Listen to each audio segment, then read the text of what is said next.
Las 7:30 en Canarias.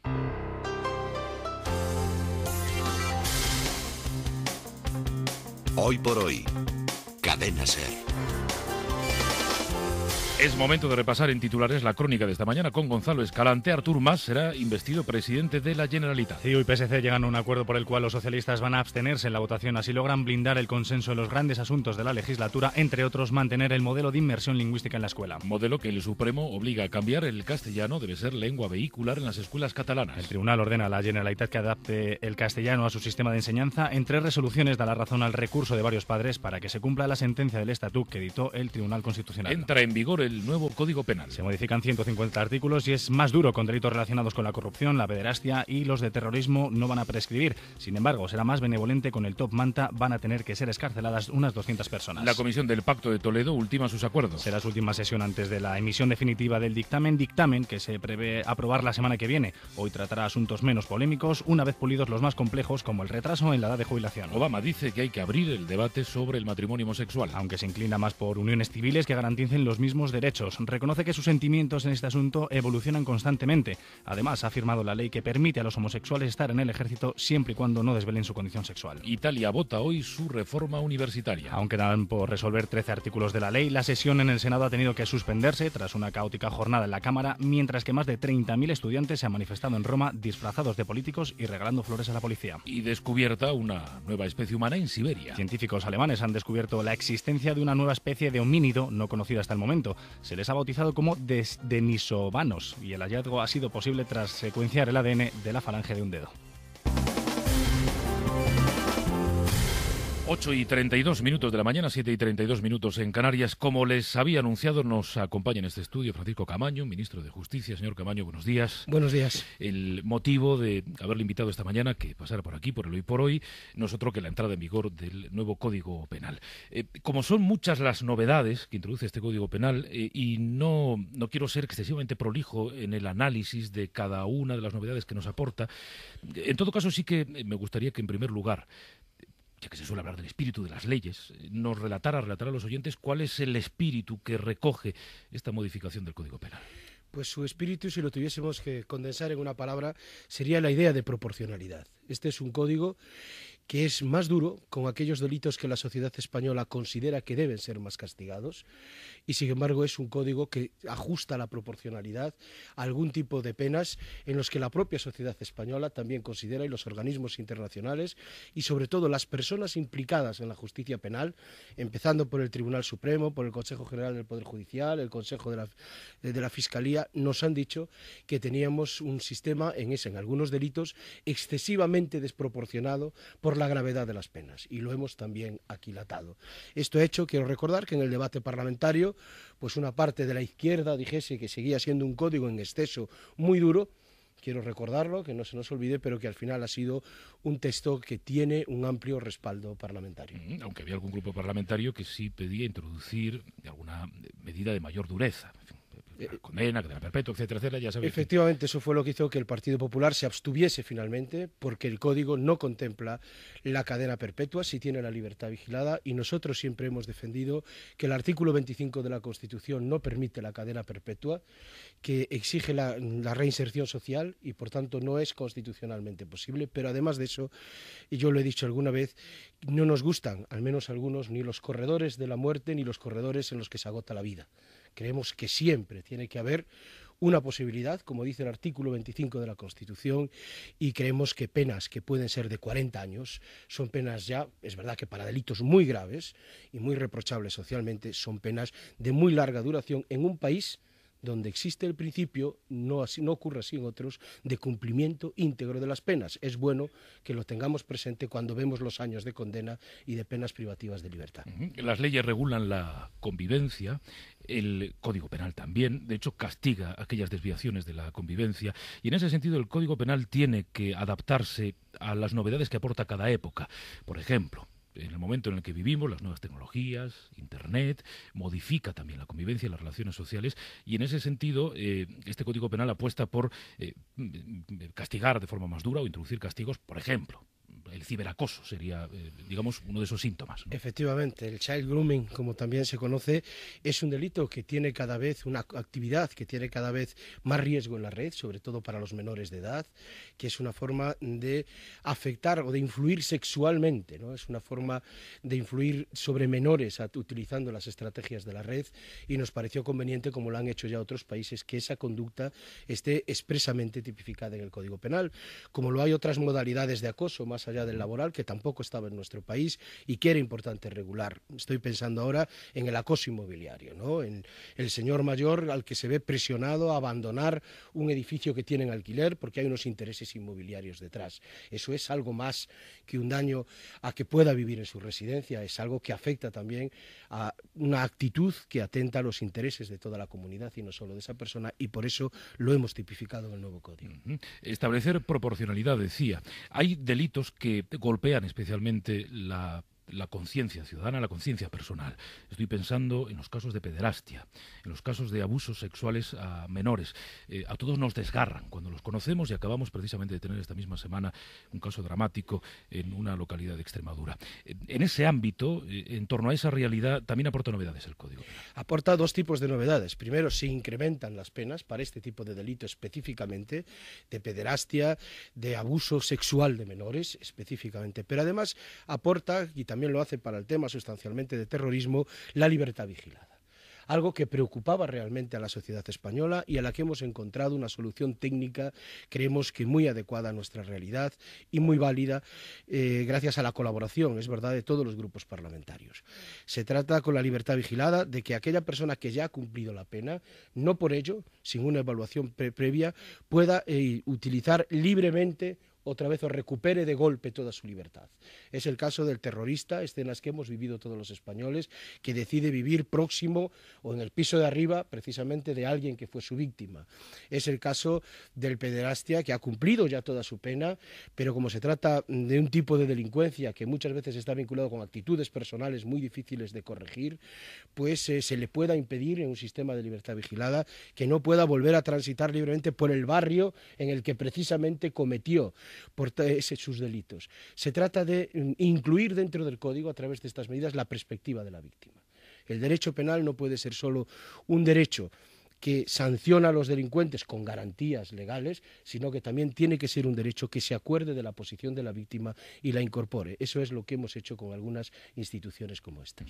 Hay otro tipo de delitos de los que entiendo que, por desgracia, llevamos hablando demasiado durante demasiado tiempo. Pienso en la corrupción. Y no solo en la corrupción política, pero también y quizás sobre todo en la política. Podríamos hablar incluso de la deportiva, que creo que también está incluida en esta reforma del Código Penal. También le pregunto por las novedades que en ese ámbito aporta esta reforma. Pues efectivamente el delito de corrupción es un delito de una enorme gravedad, más allá de lo que puede estar en juego en un caso concreto. Lo es como tal figura porque afecta a la esencia misma del Estado democrático. Por eso las penas de corrupción con el nuevo código llevarán siempre todas aparejada la pena privativa de libertad. Es decir, es un robo a la sociedad completo, es una deslegitimación de un sistema democrático. Y por eso hemos querido sancionarlo por primera vez en nuestra historia con penas privativas de libertad, endureciendo también esas conductas. Pero la corrupción no es algo que solo realizan empleados públicos o políticos o sujetos públicos. También se da en el ámbito privado, especialmente en el ámbito de los delitos económicos. Corrupciones económicas, miembro de una empresa que da informaciones o se deja comprar para causar daños a su propia empresa en beneficio de otra con la que está en una especie de cohecho, con la que se está beneficiando internamente y de manera ilegal. Pues bien, ese tipo de conductas que se encontraban tipificadas a nivel europeo y que incluso en alguna directiva de la Unión Europea ya estaban, las hemos incorporado directamente al Código Penal. ¿Cree usted que estas modificaciones de las que habla servirán para que el ciudadano deje de tener la impresión, y es probable que sean muchos los que la tengan, de que al político la actitud corrupta le suele salir, no sé si gratis, pero en ocasiones muy barata penalmente? Primero, buscamos eso mismo. En segundo lugar, los ciudadanos tienen que saber que desde el año 2004, al menos hasta ahora, hemos creado la Fiscalía Anticorrupción. Se ha incrementado todos sus efectivos, todos los asuntos que se han planteado y que precisamente como consecuencia de todas estas medidas, el conocido GRECO, es decir, el Grupo de Estados contra la Corrupción, ha felicitado expresamente a España, no a un gobierno, por tanto, sino a todos los españoles, por los avances en la lucha contra toda clase de corrupción en nuestro país. Nosotros acogemos precisamente al regular estos tipos penales muchas de las directrices que también nos indica este Grupo de Estados contra la Corrupción, y aquellas piezas que no teníamos hemos aprovechado el Código para incorporarlas a nuestro derecho.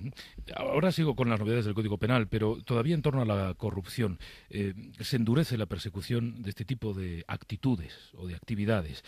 Pero no es menos cierto que desde que se inicia un proceso o se descubre un caso de presunta corrupción hasta que se sustancia, hasta que el ciudadano ve que efectivamente eso ha tenido un precio para el corrupto, pasa tanto tiempo. Por eso estamos empeñados en reformar la ley de enjuiciamiento criminal, y cuando lo decimos desde una reflexión seria y desde la responsabilidad de quien tiene que tomar ese tipo de iniciativas legislativas. Nuestra legislación de enjuiciamiento criminal es del siglo XIX, es muy antigua y da lugar a un procedimiento no actualizado. Y tenemos que tener presente dos datos que no los subrayamos lo suficientemente a veces. Primero, que el 70% de los asuntos que llegan a nuestro sistema de justicia son penales. Por tanto, si la justicia no es todo lo ágil que quisiéramos, no avanza todo lo rápido, algo tendrá que ver el procedimiento penal en la valoración del conjunto. Y en segundo lugar, que nuestro modelo de instrucción alarga muchísimo en el tiempo la fase de investigación. Y entonces, claro, con todas las garantías que tenemos en el sistema, la fase de investigación llevada a cabo desde jueces instructores con el modelo actual hace que tengamos muchísimo tiempo de espera y que esa fase se alargue en exceso para mal de todos, de la justicia en primer lugar, pero también de los ciudadanos que se ven imputados en causas que duran años y que después a los 2 o 3 años se les dice que se desimputan. Es decir, esa denominada pena de banquillo. Nosotros creemos que hay que analizar eso desde la reflexión y buscando el consenso, y creemos que se modifique la ley de enjuiciamiento criminal y la instrucción no supone nunca menos juez. Siempre tiene que haber un juez que vigile y que controle y garantice los derechos de los ciudadanos. Eso es posible en otros países. Fue posible en Portugal en la década de los 90, fue posible en Alemania, es posible en los Países Bajos, es posible en prácticamente todas las democracias actuales. ¿Por qué no va a ser posible en España? Vuelvo al Código Penal, por otros dos motivos, y después le preguntaré por otros asuntos que no tienen tanto que ver con el motivo por el que hoy le hemos invitado. También hay novedades en la persecución de los delitos o de las actitudes contra la seguridad vial. En fin, bueno, pues la gente que corre más de lo que debe o que comete algún tipo de falta o de delito al volante. Efectivamente, hay esta novedad y otra con el narcotráfico que también ha inquietado mucho. Ese era el siguiente asunto del que le comienzo por esta. Delitos contra la seguridad vial. Desde hace tiempo también este gobierno, desde el conocido carné por puntos, estamos adoptando una serie de medidas cuyo único sentido y dirección es salvar vidas humanas, que cada día siguen siendo un drama en nuestras carreteras y que por fortuna, gracias también a este impacto de las leyes, al trabajo de los cuerpos y fuerzas de seguridad del Estado, y que hay una cultura que poco a poco se va abriendo camino de la seguridad vial, estas cifras se van reduciendo. Pues bien, en el Código Penal se habían colocado una serie de delitos donde el juez se veía un poco relacionados con la seguridad vial atado de manos, es decir, solo podía elegir entre la pena privativa de libertad y multa o, alternativamente, trabajos en beneficio de la comunidad. Lo que hemos hecho ahora es darle al juez en función de cada caso, en función de las situaciones concretas, que pueda no solo moverse en esta horquilla de opción A, opción B, sino tener un abanico más amplio de opciones para atemperar ese tipo de conductas a la realidad de cada situación, de tal manera que pueda imponer solo trabajos en beneficio de la comunidad, porque, bueno, es verdad, ha cometido un delito en la seguridad del tráfico, porque ha excedido la velocidad, ya es delito con el nuevo Código Penal, pero considera el juez que lo procedente en este caso es que haga un curso, por ejemplo, de seguridad vial, y es verdad que estas políticas de reinserción y de reeducación pueden ser en la práctica, y así se ha acreditado, mucho más eficaces a veces que no condenar a una pena privativa de libertad, que puede ser de 6 meses, pero que esa persona sabe que no va a ingresar en prisión con arreglo a la normativa penitenciaria. Por tanto, que haga el curso, que sepa la responsabilidad que asume y que sea un mejor ciudadano. Bueno, narcotráfico. Le quería preguntar por una cifra concreta, si es que existe, porque estos días en los periódicos y en los medios hemos escuchado, leído desde 600 narcotraficantes o personas condenadas que abandonaron la prisión, a 200, a 500 y pico, a 200 y pico. En fin, ¿qué efectos en números, si es que está cuantificado, va a tener esta reforma que introduce el Código Penal en el castigo a ciertos delitos relacionados precisamente con el tráfico de drogas? Te agradezco mucho la pregunta porque hay cierta desinformación, si me permites la expresión, sobre esta cuestión. No es técnica, ciertamente, pero creo que los ciudadanos nos van a entender perfectamente. En materia de lo que llamamos narcotráfico, hay que diferenciar entre el narcotráfico propiamente dicho, es decir, el realizado por organizaciones criminales, y lo que es un acto ilícito de tráfico. Un joven que está en una discoteca, que vende una pastilla de éxtasis, estas cosas ocurren en nuestro país. O una pequeña cantidad, el denominado trapicheo. Por tanto, hay, por una parte, el narcotráfico propiamente dicho, digamos, y otras actividades. ¿Qué hemos hecho en narcotráfico? Pues bien, a los que están por arriba, las penas con el sistema hasta ahora vigente eran de 9 a 13 años y medio. Pues a partir de ahora son de 12 a 18. Es decir, siguiendo esa lógica de la proporcionalidad, a los mayores responsables, a los que más se lucran y tienen la organización, les hemos condenado mucho más. Al resto, en la actualidad las penas van de 3 a 9 años. ¿Qué es lo que hace el nuevo código? Y es importante también subrayarlo, siguiendo lo que nos ha pedido la Sala Segunda del Tribunal Supremo en el año 2005. Expresamente. Lo que nos ha pedido gran parte de la doctrina penal de este país, lo que nos ha pedido el Consejo Fiscal y el Consejo General del Poder Judicial. Ellos nos pedían que bajásemos las penas de 3 a 9, sobre todo la Sala Segunda del Tribunal Supremo, a 2, 4, en esa horquilla. Nosotros, el legislador, ha decidido que se quede en 3, 6, adaptarlo a la proporcionalidad y a la corrección. ¿Por qué? Porque se trata de supuestos en los que hablar de narcotraficante, en primer lugar, es una connotación muy especial. El profesor Enrique Gimbernat, un conocido penalista, que escribe además en un diario de tirada nacional, ponía 2 ejemplos que yo voy a tomar muy claros para explicar, cuando estábamos en el proceso de elaboración del código, por qué las normas del código hasta ahora vigente eran manifiestamente desproporcionadas. Y voy a utilizar sus 2 ejemplos. El primero, la madre que tiene un hijo drogadicto e internado en prisión y que en una de estas visitas le pasa una cantidad de droga valorada en 72 euros. La pena es de 9 años. 9 años. ¿Alguien puede considerar que eso es proporcionado? Y sobre todo, ¿alguien puede llamar a esa madre narcotraficante? Pues bien, lo que estamos haciendo es tratar esas situaciones.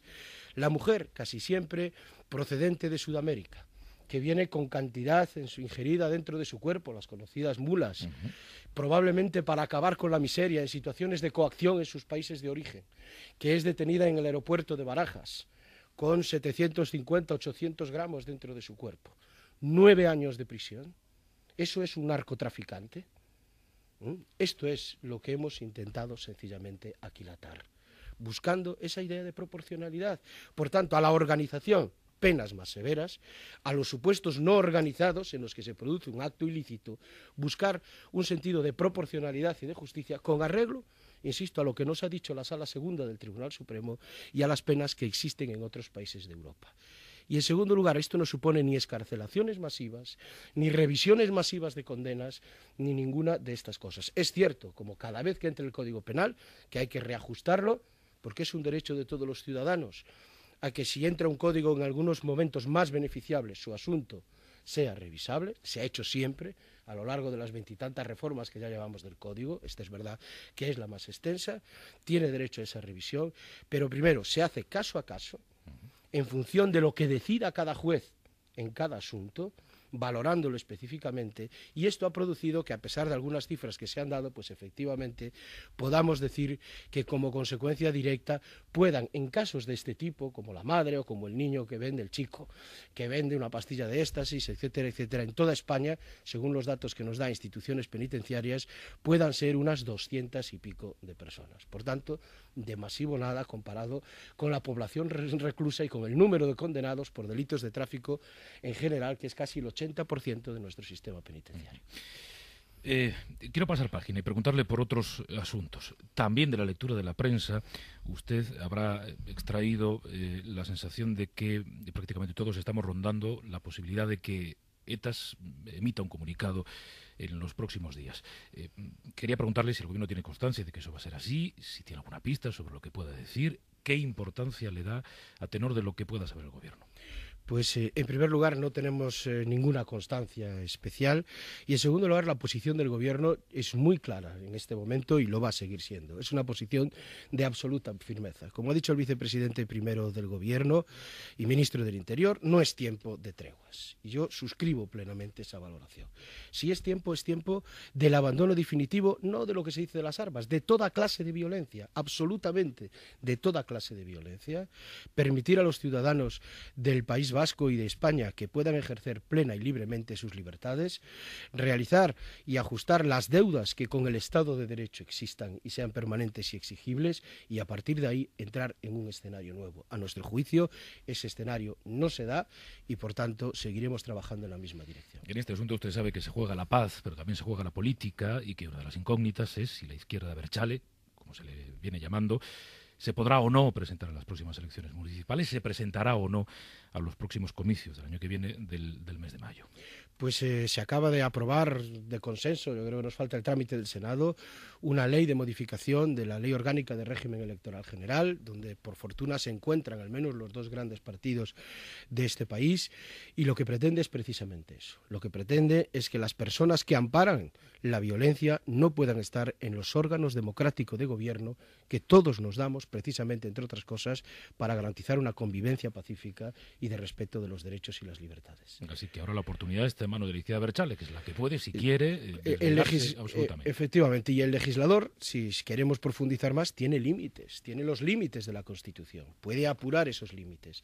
Sabemos, porque el Tribunal Constitucional nos ha recordado, que del derecho de participación política y los derechos que están en juego fundamentales en un proceso electoral, de voto, el derecho a presentarse como candidato, no puede ser desconocido por el legislador, pero lo que hemos hecho en esta reforma ha sido apurar al máximo lo que la Constitución nos permite para evitar que existan pues listas o candidaturas que apoyan la violencia, como nos ha ocurrido en otras etapas de nuestra historia democrática más reciente. Usted se marcha ahora al Consejo de Ministros. Efectivamente. Le voy a contar una imagen que me ha venido a la mente esta noche, mientras preparaba el programa. Y pensaba en la reunión del Consejo de Ministros de hoy. Y me parecía cualquier buen episodio de cualquier buen libro de Agatha Christie. Una sala con gente sentada en torno a una mesa y todos los miembros de esa mesa pensando, ¿quién lo sabrá? El que tengo a mi derecha, el que tengo a mi izquierda, ¿usted lo sabe? No lo sé, no, desde usted luego, no se lo ha dicho Zapatero. ni quiero saberlo. ¿No? Es decir, yo creo que es una decisión personal que se debe adoptar, no sé si alguien lo sabe o no, y que debemos respetar. Lo siento como miembro de un gobierno y también como miembro del Partido Socialista, ¿no? Son decisiones muy personales que él tendrá que ir hablando, por supuesto, con el entorno que considere más oportuno, pero en democracia debemos estar acostumbrados también, ¿no?, que los dirigentes tengan que adoptar decisiones que les afectan y respetarlas. Usted, por lo tanto, no es el elegido, no se lo ha dicho a usted. ¿Usted sabía quién se lo ha dicho? No, de verdad, yo no tiene ninguna desconozco pista. Absolutamente esa información. ¿Y le parece bien que lo hiciera? Es decir, que el presidente del gobierno comentara a los periodistas que ya ha tomado una decisión y que ya hay quien lo sabe, o cree que habría sido más prudente seguir manteniendo, digamos, el sigilo en torno a este asunto? Yo no sé el contexto concreto, ¿no?, en el que se hace se otorga esa información, en qué círculo y de qué manera se realiza por parte del presidente del gobierno, y por tanto no puedo entrar a realizar tampoco interpretaciones de las interpretaciones, ni me gusta hacerlo. Sí creo que el presidente del gobierno, como le ha ocurrido a otros muchos presidentes del gobierno en nuestra democracia, tiene que tomar cada cierto tiempo una decisión. A él le toca de si se presenta o no se presenta, y creo, insisto, que lo propio es respetar esa decisión. Pero supongo que a usted, en fin, le producirá cierto morbo saber cuál es la decisión. A mí yo creo que tenemos un presidente que está haciendo una gran tarea en defensa de los intereses económicos de España, que está adoptando decisiones valientes, no siempre fáciles de tomar, pero que son necesarias también para el presente y para el futuro de este país, y por tanto a mí lo que me gustaría es que pudiésemos tenerlo, porque creo que es el mejor candidato que el Partido Socialista puede tener, y eso es mi visión y mi deseo. Si usted ve algún gesto, algún tic o alguien le tiembla el párpado del ojo y eso significa algo, nos lo cuenta.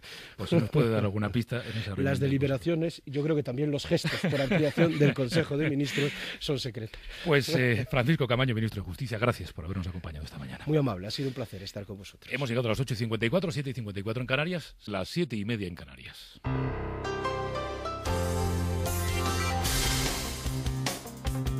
Hoy por hoy, Cadena SER.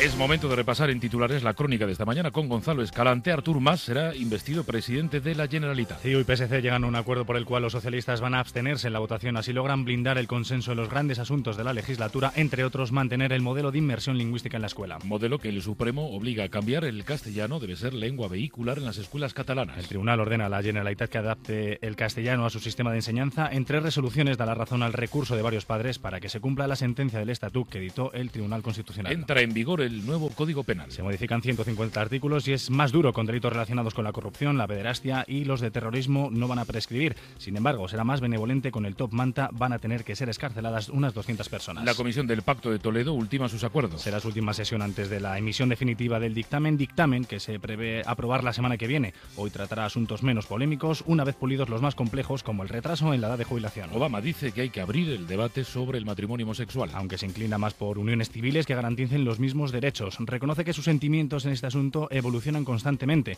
Además, ha firmado la ley que permite a los homosexuales estar en el ejército siempre y cuando no desvelen su condición sexual. Italia vota hoy su reforma universitaria. Aunque dan por resolver 13 artículos de la ley, la sesión en el Senado ha tenido que suspenderse tras una caótica jornada en la Cámara, mientras que más de 30.000 estudiantes se han manifestado en Roma disfrazados de políticos y regalando flores a la policía. Y descubierta una nueva especie humana en Siberia. Científicos alemanes han descubierto la existencia de una nueva especie de homínido no conocida hasta el momento. Se les ha bautizado como denisovanos y el hallazgo ha sido posible tras secuenciar el ADN de la falange de un dedo. 8:32 de la mañana, 7:32 en Canarias. Como les había anunciado, nos acompaña en este estudio Francisco Camaño, ministro de Justicia. Señor Camaño, buenos días. Buenos días. El motivo de haberle invitado esta mañana que pasara por aquí, por el Hoy por Hoy, no es otro que la entrada en vigor del nuevo Código Penal. Como son muchas las novedades que introduce este Código Penal, y no quiero ser excesivamente prolijo en el análisis de cada una de las novedades que nos aporta, en todo caso sí que me gustaría que en primer lugar, ya que se suele hablar del espíritu de las leyes, nos relatara a los oyentes cuál es el espíritu que recoge esta modificación del Código Penal. Pues su espíritu, si lo tuviésemos que condensar en una palabra, sería la idea de proporcionalidad. Este es un código que es más duro con aquellos delitos que la sociedad española considera que deben ser más castigados, y sin embargo es un código que ajusta la proporcionalidad a algún tipo de penas en los que la propia sociedad española también considera, y los organismos internacionales y sobre todo las personas implicadas en la justicia penal, empezando por el Tribunal Supremo, por el Consejo General del Poder Judicial, el Consejo de la Fiscalía, nos han dicho que teníamos un sistema en algunos delitos excesivamente desproporcionado por la gravedad de las penas, y lo hemos también aquilatado. Esto ha hecho, quiero recordar, que en el debate parlamentario, pues una parte de la izquierda dijese que seguía siendo un código en exceso muy duro. Quiero recordarlo, que no se nos olvide, pero que al final ha sido un texto que tiene un amplio respaldo parlamentario. Aunque había algún grupo parlamentario que sí pedía introducir alguna medida de mayor dureza.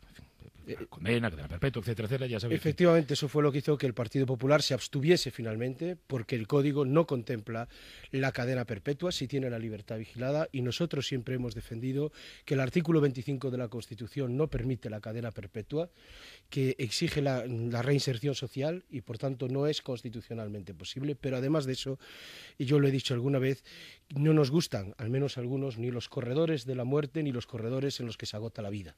Creemos que siempre tiene que haber una posibilidad, como dice el artículo 25 de la Constitución, y creemos que penas que pueden ser de 40 años son penas ya, es verdad que para delitos muy graves y muy reprochables socialmente, son penas de muy larga duración en un país donde existe el principio, no ocurre así en otros, de cumplimiento íntegro de las penas. Es bueno que lo tengamos presente cuando vemos los años de condena y de penas privativas de libertad.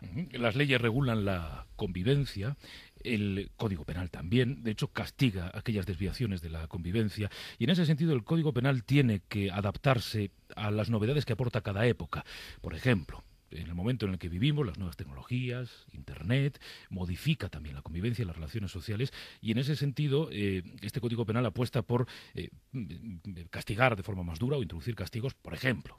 El ciberacoso sería, digamos, uno de esos síntomas, ¿no? Efectivamente, el child grooming, como también se conoce, es un delito que tiene cada vez una actividad, que tiene cada vez más riesgo en la red, sobre todo para los menores de edad, que es una forma de afectar o de influir sexualmente, ¿no? Es una forma de influir sobre menores utilizando las estrategias de la red y nos pareció conveniente, como lo han hecho ya otros países, que esa conducta esté expresamente tipificada en el Código Penal.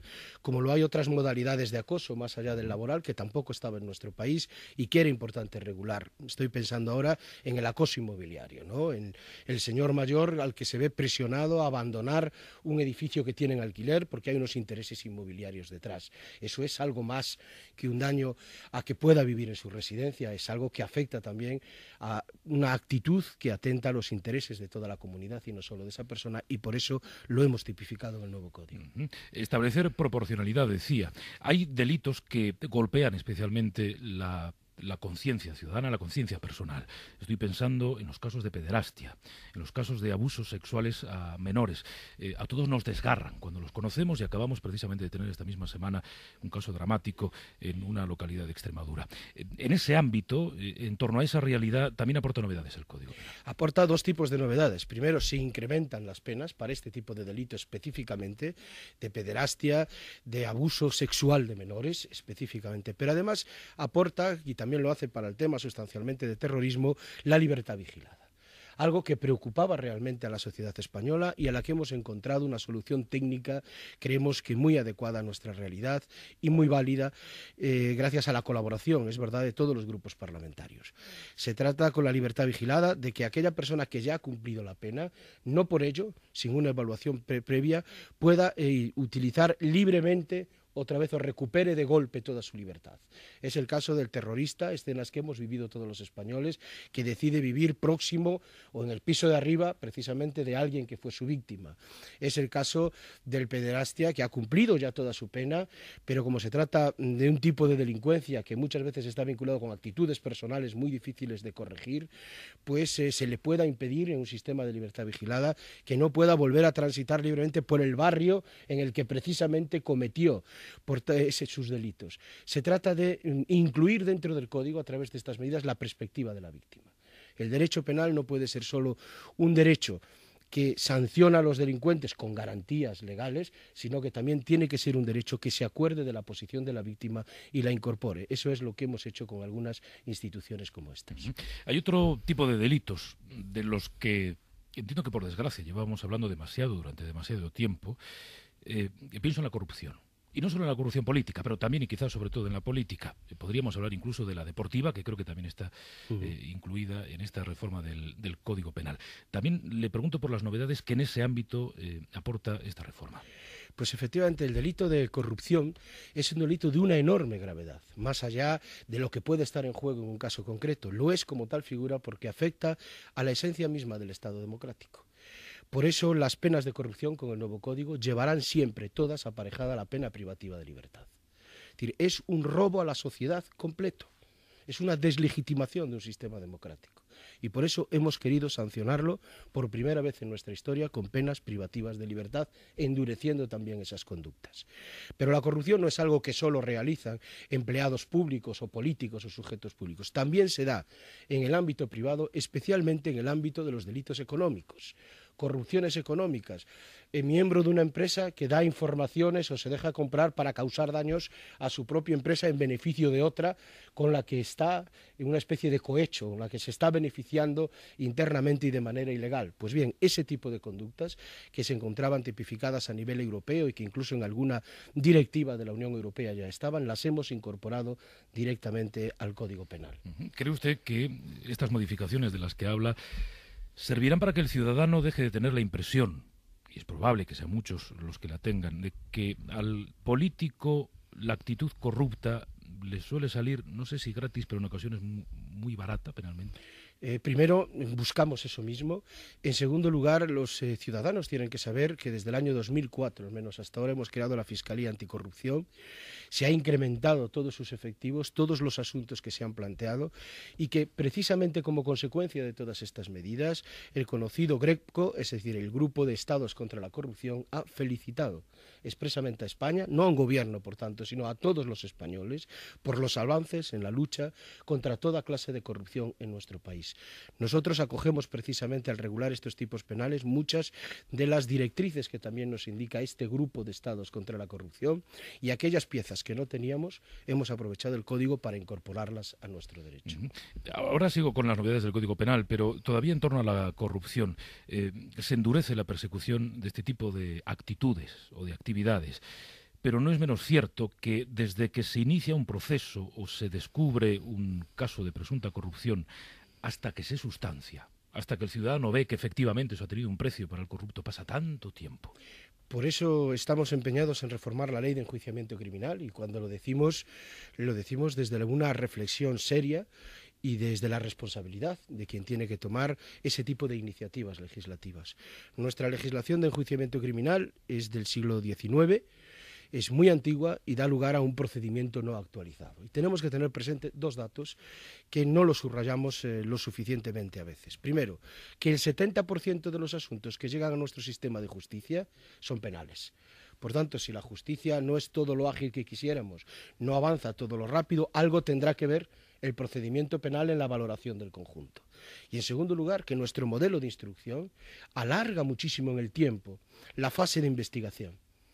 Y entonces, claro, con todas las garantías que tenemos en el sistema, la fase de investigación llevada a cabo desde jueces instructores con el modelo actual hace que tengamos muchísimo tiempo de espera y que esa fase se alargue en exceso para mal de todos, de la justicia en primer lugar, pero también de los ciudadanos que se ven imputados en causas que duran años y que después a los 2 o 3 años se les dice que se desimputan. Es decir, esa denominada pena de banquillo. Nosotros creemos que hay que analizar eso desde la reflexión y buscando el consenso, y creemos que se modifique la ley de enjuiciamiento criminal y la instrucción no supone nunca menos juez. Siempre tiene que haber un juez que vigile y que controle y garantice los derechos de los ciudadanos. Eso es posible en otros países. Fue posible en Portugal en la década de los 90, fue posible en Alemania, es posible en los Países Bajos, es posible en prácticamente todas las democracias actuales. ¿Por qué no va a ser posible en España? Vuelvo al Código Penal, por otros dos motivos, y después le preguntaré por otros asuntos que no tienen tanto que ver con el motivo por el que hoy le hemos invitado. También hay novedades en la persecución de los delitos o de las actitudes contra la seguridad vial. En fin, bueno, pues la gente que corre más de lo que debe o que comete algún tipo de falta o de delito al volante. Efectivamente, hay esta novedad y otra con el narcotráfico que también ha inquietado mucho. Ese era el siguiente asunto del que le quería Comienzo por esta.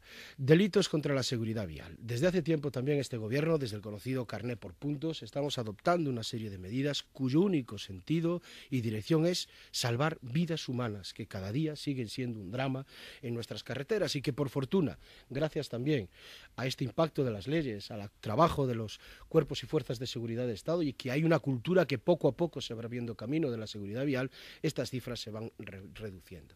Pues bien, en el Código Penal se habían colocado una serie de delitos donde el juez se veía un poco relacionados con la seguridad vial atado de manos, es decir, solo podía elegir entre la pena privativa de libertad y multa o, alternativamente, trabajos en beneficio de la comunidad. Lo que hemos hecho ahora es darle al juez en función de cada caso, en función de las situaciones concretas, que pueda no solo moverse en esta horquilla de opción A, opción B, sino tener un abanico más amplio de opciones para atemperar ese tipo de conductas a la realidad de cada situación, de tal manera que pueda imponer solo trabajos en beneficio de la comunidad, porque, bueno, es verdad, ha cometido un delito en la seguridad del tráfico, porque ha excedido la velocidad, ya es delito con el nuevo Código Penal, pero considera el juez que lo procedente en este caso es que haga un curso, por ejemplo, de seguridad vial, y es verdad que estas políticas de reinserción y de reeducación pueden ser en la práctica, y así se ha acreditado, mucho más eficaces a veces que no condenar a una pena privativa de libertad, que puede ser de 6 meses, pero que esa persona sabe que no va a ingresar en prisión con arreglo a la normativa penitenciaria. Por tanto, que haga el curso, que sepa la responsabilidad que asume y que sea un mejor ciudadano. Bueno, narcotráfico. Le quería preguntar por una cifra concreta, si es que existe, porque estos días en los periódicos y en los medios hemos escuchado, leído desde 600 narcotraficantes o personas condenadas que abandonaron la prisión, a 200, a 500 y pico, a 200 y pico. En fin, ¿qué efectos en números, si es que está cuantificado, va a tener esta reforma que introduce el Código Penal en el castigo a ciertos delitos relacionados precisamente con el tráfico de drogas? Te agradezco mucho la pregunta porque hay cierta desinformación, si me permites la expresión, sobre esta cuestión. No es técnica, ciertamente, pero creo que los ciudadanos nos van a entender perfectamente. En materia de lo que llamamos narcotráfico, hay que diferenciar entre el narcotráfico propiamente dicho, es decir, el realizado por organizaciones criminales, y lo que es un acto ilícito de tráfico. Un joven que está en una discoteca, que vende una pastilla de éxtasis, estas cosas ocurren en nuestro país. O una pequeña cantidad, el denominado trapicheo. Por tanto, hay, por una parte, el narcotráfico propiamente dicho, digamos, y otras actividades. ¿Qué hemos hecho en narcotráfico? Pues bien, a los que están por arriba, las penas con el sistema hasta ahora vigente eran de 9 a 13 años y medio. Pues a partir de ahora son de 12 a 18. Es decir, siguiendo esa lógica de la proporcionalidad, a los mayores responsables, a los que más se lucran y tienen la organización, les hemos condenado mucho más. Al resto, en la actualidad las penas van de 3 a 9 años. ¿Qué es lo que hace el nuevo código? Y es importante también subrayarlo, siguiendo lo que nos ha pedido la Sala Segunda del Tribunal Supremo en el año 2005. Expresamente. Lo que nos ha pedido gran parte de la doctrina penal de este país, lo que nos ha pedido el Consejo Fiscal y el Consejo General del Poder Judicial. Ellos nos pedían que bajásemos las penas de 3 a 9, sobre todo la Sala Segunda del Tribunal Supremo, a 2, 4, en esa horquilla. Nosotros, el legislador, ha decidido que se quede en 3, 6, adaptarlo a la proporcionalidad y a la corrección. ¿Por qué? Porque se trata de supuestos en los que hablar de narcotraficante, en primer lugar, es una connotación muy especial. El profesor Enrique Gimbernat, un conocido penalista, que escribe además en un diario de tirada nacional, ponía 2 ejemplos que yo voy a tomar muy claros para explicar, cuando estábamos en el proceso de elaboración del código, por qué las normas del código hasta ahora vigente eran manifiestamente desproporcionadas. Y voy a utilizar sus 2 ejemplos. El primero, la madre que tiene un hijo drogadicto e internado en prisión y que en una de estas visitas le pasa una cantidad de droga valorada en 72 euros. La pena es de 9 años. 9 años. ¿Alguien puede considerar que eso es proporcionado? Y sobre todo, ¿alguien puede llamar a esa madre narcotraficante? Pues bien, lo que estamos haciendo es tratar esas situaciones.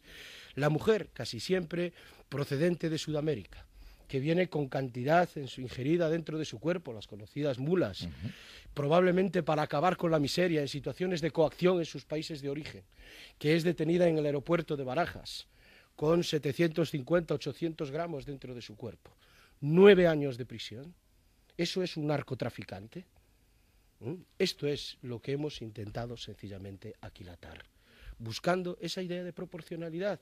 Por tanto, a la organización, penas más severas; a los supuestos no organizados, en los que se produce un acto ilícito, buscar un sentido de proporcionalidad y de justicia, con arreglo, insisto, a lo que nos ha dicho la Sala Segunda del Tribunal Supremo y a las penas que existen en otros países de Europa.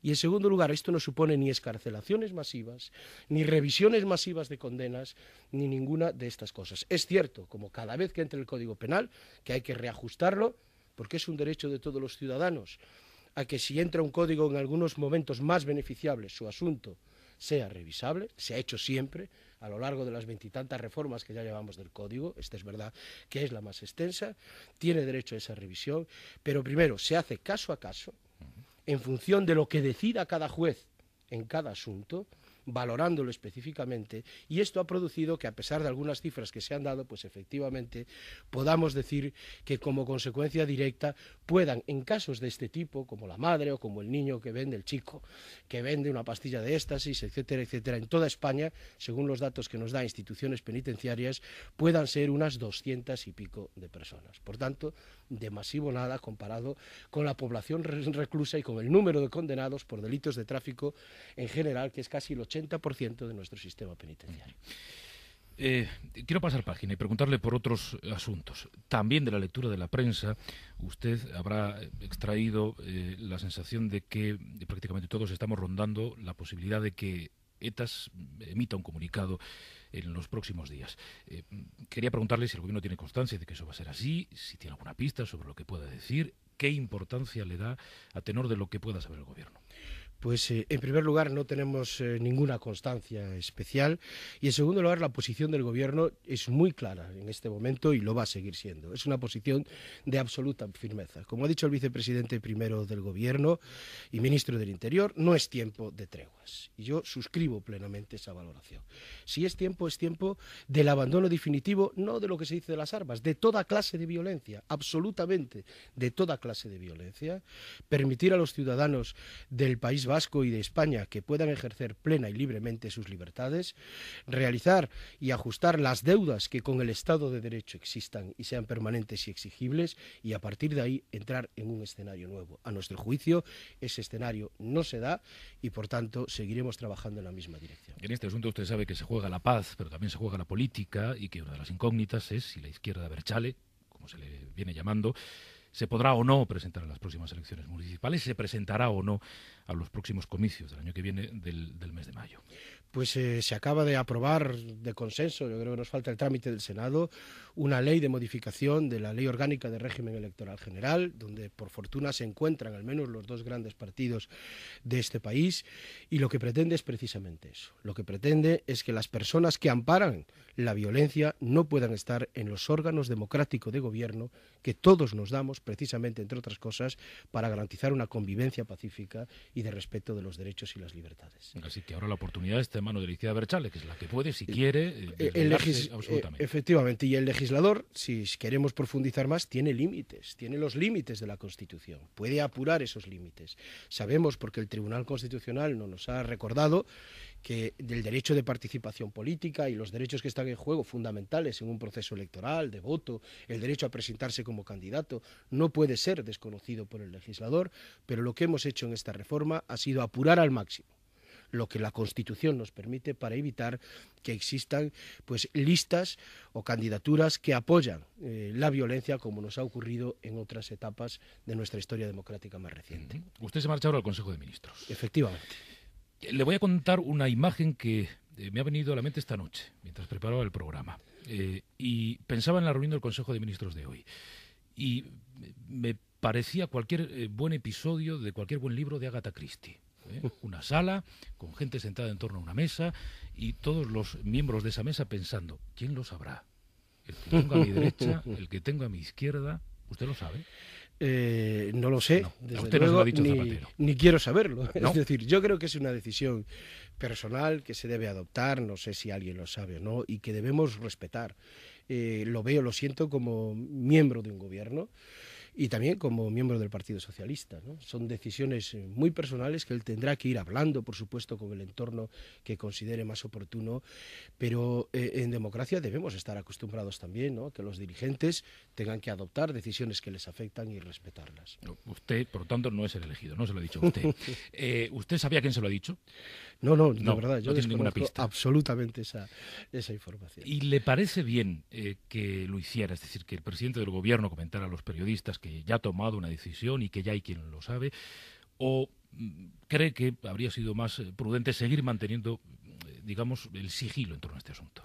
Yo no sé el contexto concreto, ¿no?, en el que se hace se otorga esa información, en qué círculo y de qué manera se realiza por parte del presidente del gobierno, y por tanto no puedo entrar a realizar tampoco interpretaciones de las interpretaciones, ni me gusta hacerlo. Sí creo que el presidente del gobierno, como le ha ocurrido a otros muchos presidentes del gobierno en nuestra democracia, tiene que tomar cada cierto tiempo una decisión.